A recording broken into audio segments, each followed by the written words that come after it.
समाचार agency AFP के अनुसार रूस ने बुधवार को क्रीमिया में अपने सैन्य अभ्यास को समाप्त करने की घोषणा की। यह घोषणा रूस द्वारा मंगलवार को अपने कुछ सैनिकों को वापस बुलाने की घोषणा के एक दिन बाद आई है।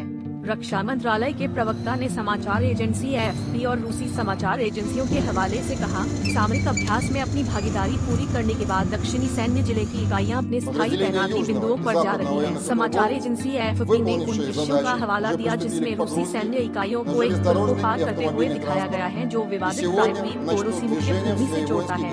इससे पहले मंगलवार को रूसी रक्षा मंत्रालय ने कहा कि दक्षिणी और पश्चिमी सैन्य जिलों की इकाइयां रेल और सड़क परिवहन पर लोड हो रही थी और अपने सैन्य गैरों में जा रही थी। क्रीमिया ने अचानक और आसन्न आक्रमण का संकेत देते हुए भारी सैन्य तैनाती देखी, जबकि रूसी सेना ने यूक्रेन की उत्तरी और दक्षिणी सीमाओं के पास अपनी ताकत बढ़ाना जारी रखा। मैक्सार टेक्नोलॉजीज द्वारा पहले साझा की गई सैटेलाइट छवियों से पता चला है कि रूस ने सुखोई जेट, सैन्य हेलीकॉप्टर, टैंक, भारी तोपखाने, रूसी पैदल सेना के साथ शिविर, फील्ड अस्पताल और ब्लड बैंकों को विवादित प्रायद्वीप में तैनात किया था, जिसे 2014 में दोनों देशों के बीच संकट की शुरुआत हुई थी।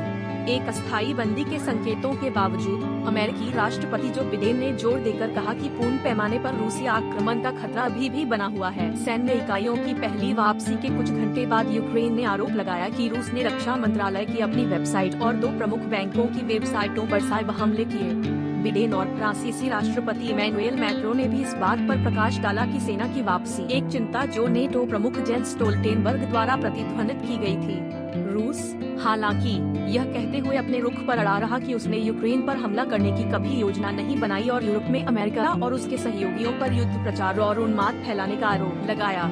जर्मन चांसलर ओलाफ स्कोल्ज से मुलाकात करने वाले रूसी राष्ट्रपति व्लादिमीर पुतिन ने कहा कि रूस युद्ध नहीं चाहता है। जर्मन समाचार एजेंसी डाइची वेले ने पुतिन के हवाले से कहा, हम यूरोप में युद्ध नहीं चाहते हैं। इस पीढ़ी के लोगों को यूरोप में युद्ध की कल्पना करना मुश्किल लगता है।